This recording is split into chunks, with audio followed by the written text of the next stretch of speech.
할렐루야. 오랜만에 우리 TGIF 월십에서 뵙습니다. 지난주에는 고난주간이어서 고난주간 새벽 예배로 우리가 쭉 예배를 드렸었고, 오랜만에 금요일 밤에 이 자리에 모였습니다. 그리우셨죠? 네. 김기호 지사님 아까 제가 네 부탁드리는 것처럼 이렇게 네를 큰 소리로 해주셨습니다. 감사합니다. 오늘 이 금요 예배 시간에 주님께서 은혜 주시고 우리를 만나 주실 줄 믿습니다. 함께 말씀 보겠습니다. 요한복음 20장 24절에서 31절 말씀입니다. 요한복음 20장 24절에서 31절 말씀입니다.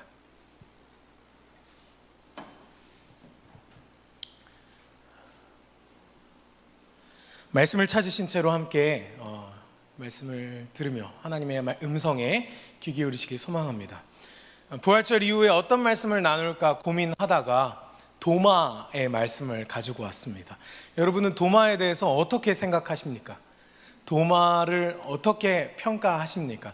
예수님의 12제자 가운데 한 사람이었고, 또 우리가 알기로는 의심하는 사람이었고 믿음이 없는 사람이었다고 그렇게 알고 계실 겁니다.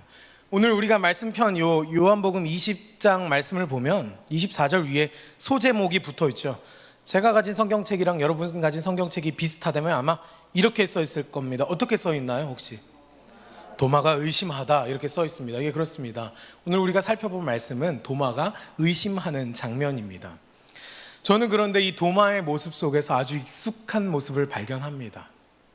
그 모습은 제가 지도하고 제가 만나는 청년들의 모습일 수도 있고, 혹은 청소년 성도들의 모습일 수도 있고, 아니 제 모습일 수도 있고, 혹시 여러분의 모습일 수도 있습니다. 오늘 이 시간 도마의 말씀, 도마의 이야기를 들을 때에 하나님께서 도마를 어떻게 만나 주셨는지, 또한 예수님께서 도마를 찾아가셔서 어떻게 만나 주셨는지 우리가 말씀을 깊이 묵상하고 우리 안에 은혜가 있길 소망합니다. 도마는 왠지 신경이 쓰이는 제자입니다. 베드로나 요한처럼 아주 유명해가지고 잘 우리가 알고 있는 제자는 아니지만, 복음서를 읽다가 잊을만 하면 한 번씩 나타나는 그런 제자입니다. 특히 요한복음에서 도마의 행보는 상당히 흥미롭습니다.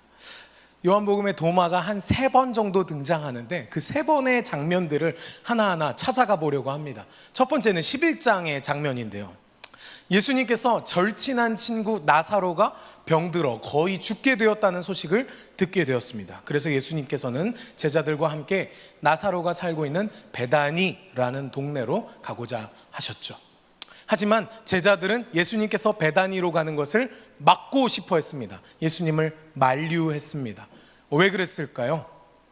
왜냐하면 베다니에는 예수님을 핍박하고자 하는, 예수님을 질투하고 시기하고 예수님에 대해서 안 좋게 생각하는 바리새인들, 유대인들이 많았기 때문입니다. 그래서 그 베다니로 가게 되면 어떤 화를 당하게 될지 모릅니다 하는 장면들이 요한복음 11장에 쭉 나옵니다. 그래도 예수님은 고집을 꺾지 않으십니다. 아니 베다니로 가야겠어, 어서 베다니로 가야 돼 라고 하실 때 제자들은 혼란스러워하고 혼동하는 가운데 있는데, 그때 한 제자가 나서서 이렇게 얘기합니다. 우리 함께 요한복음 11장 15절 말씀을 읽도록 하겠습니다. 시작. 내가 거기 있지 아니한 것을 너희를 위하여 기뻐하노니. 네, 뭔가 착오가 있었습니다. 요한복음 11장, 네, 제가 잘못 말씀드렸습니다. 16절 말씀이네요. 16절 말씀, 성경책 가지고 계신 분들 함께 읽고 제가 큰 소리로 읽어드리겠습니다. 시작. 디두모라고도 하는 도마가 다른 제자들에게 말하되 우리도 주와 함께 죽으러 가자 하니라. 아멘. 15절 말씀도 영 틀린 말씀은 아니었습니다. 예수님께서 아니야 내가 가야 돼, 그에게로 가자라고 하니까 제가 잘못 전달드린 그 16절 말씀에 도마가 이렇게 얘기합니다. 우리가 주와 함께 뭐 하러 가자? 죽으러 가자. 이 장면만 봐서는 우리가 과연 도마가 믿음 없는 사람이라고, 의심 많은 사람이라고 평가할 수 있을까 싶습니다. 도마는 아마도 예수님께서 확실한 길만 보여주신다면, 예수님께서 말씀하시는 어떤 확고한 비전, 방향성만 있다면 거기에 자신의 생명도 아끼지 아니하고 자신의 삶을 던질 준비가 돼 있는 그런 제자였습니다. 열정이 넘치고 아주 호기로운 모습이었고 한편으론 무모해 보이기까지 합니다. 도마는 이런 제자였습니다. 저는 이렇게 평가하고 싶습니다. 의심이 많다기보다는 합리적인 결정, 합리성을 추구하는 제자였던 것 같습니다. 예수님께서 확실한 방향, 확실한 갈 곳을 보여주시기만 한다면 나는 거기에 죽으러 가겠습니다. 야 제자들아, 예수님이 가자는데 왜 안 가냐? 가자! 하는 사람이 도마였습니다. 이런 모습이 요한복음 14장에도 나타납니다. 이것도 제가 잘못 전달했을까 봐 조금 무섭긴 한데 요한복음 14장에는 어떤 모습이 등장하냐면 이제 예수님께서 제자들과 마지막 식사를 하십니다. 그 유명한 최후의 만찬의 장면에서 등장합니다. 예수님께서는 식사를 하시고는 갑자기 제자들에게 이렇게 말씀하십니다. 내가 너희들하고 이제 작별하려고 해. 잘 있어. 안녕. 예수님께서 제자들에게 이렇게 말씀하시니까 제자들이 아주 당황했습니다. 말씀을 벌써 띄워주셔 버렸네요. 네, 맞습니다. 네. 예수님께서 제자들이 이렇게 당황하는 모습을 보고서 예수님께서는 오히려 어안이 벙벙해 하십니다. 그리고 제자들이 두려워하는 모습을 보고 예수님께서 이렇게 말씀하셨습니다. 요한복음 14장 4절 말씀입니다. 내가 어디로 가는지 그 길을 너희가 아느니라. 예수님께서 지금 난 이제 갈게 안녕 하고 나서 제자들이 어딜 가신다는 건지 하고 눈을 꿈벅꿈벅 거리고 있으니까 내가 가는 길을 너네가 알잖아 라고 이야기를 하신 거죠. 제자들은 2배로 3배로 4배로 더 어안이 벙벙했을 겁니다. 제자들은 예수님이 어디로 가시는지 딱히 알고 있지 않았고 몰랐습니다. 우리는 알고 있죠. 예수님이 요한복음 내내 말씀하시기를 내가 이제 곧 죽을 것이다, 죽게 될 것이다, 하나님께로 돌아갈 것이다 얘기는 했지만 예수님을 쫓아다니던 제자들은 그것을 모르고 있었습니다. 하지만 모르는데도 딱히 누가 손들고 모르는데요? 예수님 어디 가시는데요? 라고 하는 제자들은 없었습니다. 그리고 그렇게 사람들이 머뭇머뭇거리면서 야 예수님 어디 가신다 그랬냐? 내가 모르는 거 있냐 혹시? 야 나 없을 때 예수님 무슨 얘기 하신 거 있냐? 쑥덕쑥덕거릴 때 오늘의 도마, 우리의 도마는 궁금한 것을 절대 못 참습니다. 요한복음 14장 5절 말씀을 함께 읽으며 도마가 어떤 마음이었는지 한번 읽어보겠습니다. 시작. 도마가 이르되 주여 주께서 어디로 가시는지 우리가 알지 못하거늘 그 길을 어찌 알겠사옵나이까. 아멘 하기도 조금 그렇죠. 도마는 지금 예수님한테 이렇게 말하는 겁니다. 예수님 우리한테 말한 적 있으십니까? 우리가 모르는데요? 알려주세요. 다시 한 번 더 우리가 알게 됩니다. 도마는 예수님이 어디로 가는지 뭘 하려고 하시는지 딱 알려주시기만 하면 거기에 삶을 던지고 목숨을 바칠 준비가 돼 있는 제자예요. 근데 도마는 그걸 모를 때면, 알지 못할 때면 거침없이 궁금함을 표합니다. 예수님 어디 가시는데요? 말한 적 없으신데요? 우리 제자들이 지금 뭔가를 놓치고 있는데요? 예수님 말 좀 해보세요 라고 하는 거죠. 이 도마의 당돌하고 호기로운 모습이 대견해 보이지 않으십니까? 고개를 끄덕이시는 분은 한 명도 없었고 제가 언뜻 아니요라는 소리도 들은 것 같습니다. 저희 같으면 아마 저희가 만약에 그 12제자 중에 도마가 아닌 다른 제자였다면 이렇게 생각했을지도 모릅니다. 왜 이렇게 나대냐 쟤는. 가만히 좀 있지. 아니, 예수님이 다 말씀해 주실 건데 아니 예수님이 가려면 어디든지 가시겠지. 예수님 마음이지 뭘 그걸 알려달라고 그러냐. 쟤 왜 이렇게 나대냐. 그런 생각이 드셨습니까 여러분도? 하지만 도마의 이 당돌하고 호기롭고 어이없는 질문은 예수님의 위대한 대답을 이끌어내었습니다. 요한복음 14장 5절에 이어지는 바로 다음 말씀 14장 6절 말씀을 함께 읽겠습니다. 시작. 예수께서 이르시되 내가 곧 길이요 진리요 생명이니 나로 말미암지 않고는 아버지께로 올 자가 없느니라. 할렐루야. 도마는 어이없는 질문을 했고 제자들은 아마도 저희와 같은 마음이었다면 쟤 왜 이렇게 나대냐? 저걸 질문이라고 하는 거냐? 예수님한테 무례하기가 짝이 없군 했을 텐데 예수님께서는 그 질문에 대답해 주셨고 그 대답은 위대한 대답이었으며 우리 기독교의 뿌리가 세워져 있는 그 예수님의 진리의 말씀 선포였습니다. 예수님께서 가시는 길이 그저 억울함의 길, 죽음의 길이 아니라 진리의 길, 생명의 길, 무엇보다 아버지 하나님께로 향하는 길임을 말씀하셨던 것입니다. 이렇듯 도마를 그저 의심 많은 제자, 믿음 없는 제자로 우리가 평가절하하기엔 그에게는 썩 매력 있는 모습들이 많이 보입니다. 요한복음에 등장하는 모습들만 보아도 내가 주님과 함께 죽으러 가겠습니까?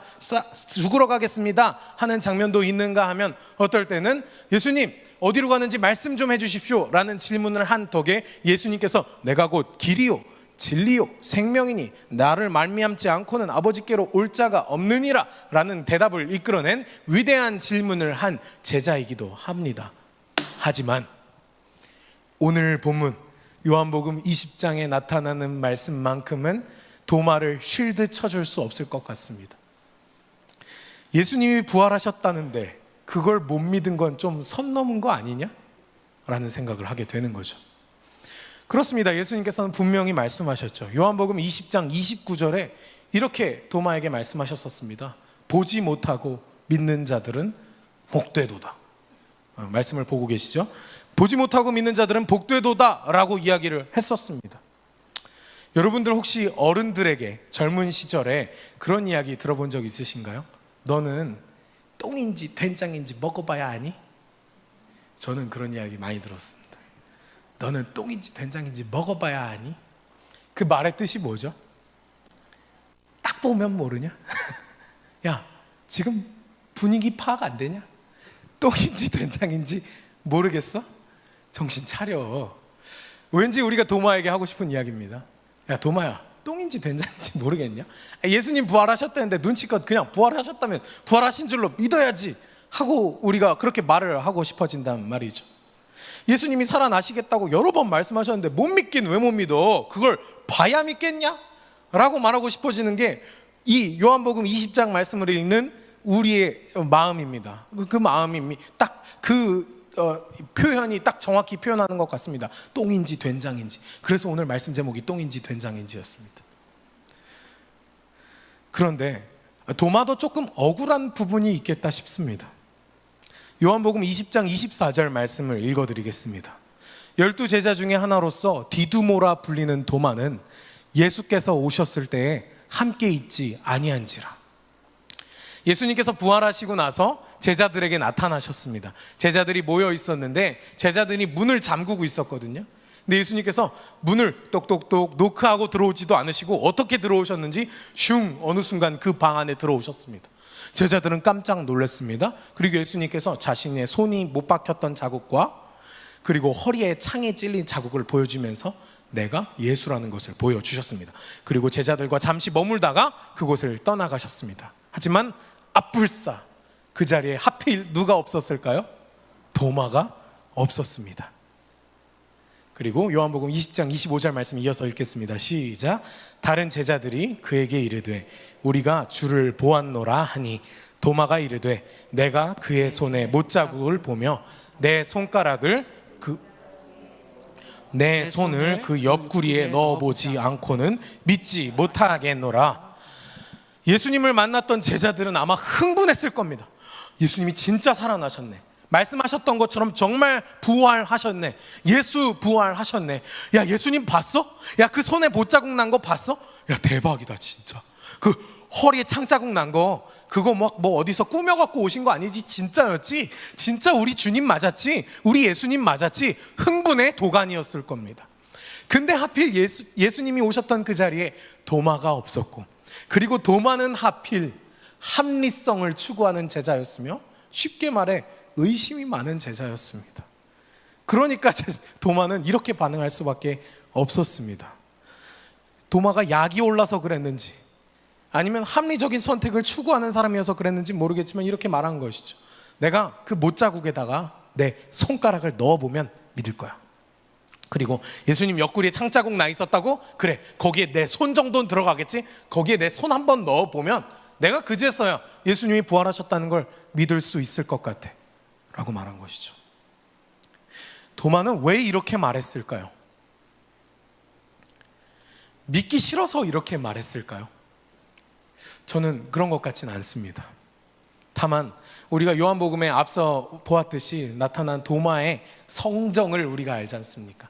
합리성을 추구하고 뭔가 눈으로 확인하고 싶어하고 예수님이 분명한 방향을 보여줬으면 좋겠다고 하는 생각하는 그 도마의 성격상 아마 도마는 내가 손가락으로 거기에 넣어봐야겠어, 내 손을 옆구리에 넣어봐야겠어 라고 할 때의 그 도마의 심정은 막 회의적이고 나 믿기 싫어, 말도 안 되는 소리 하고 있어, 너네 뭐 헛것을 본 거 아니야? 그게 아니라 도마의 마음은 이런 겁니다.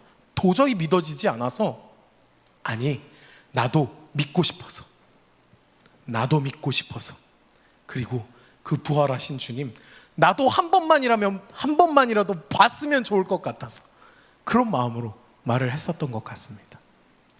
그렇습니다. 도마는 예수님이 너무 보고 싶었습니다. 도마가 예수님을 얼마나 사랑했던 제자인지 우리가 알지 않습니까? 예수를 위하여 우리가 죽으러 가자 말했던 제자이고, 예수님에게 궁금한 것은 못 참고서 질문하던 그런 제자였습니다. 그런 도마가 예수님 죽었다는 얘기 듣고 그냥 그리고 다시 살아나셨다는 얘기 듣고도 그냥 에이 거짓말 치지 마, 그런 뉘앙스로 말했을 리는 만무합니다. 도마의 마음은 이겁니다. 나도 제발 그 예수님 한 번만 봤으면 좋겠다. 예수님 보면 좋겠다. 내가 보면 믿는 사람이거든. 내가 그런 사람인 거 너네도 잘 알잖아. 야, 예수님 나도 한 번만 보면 좋겠다.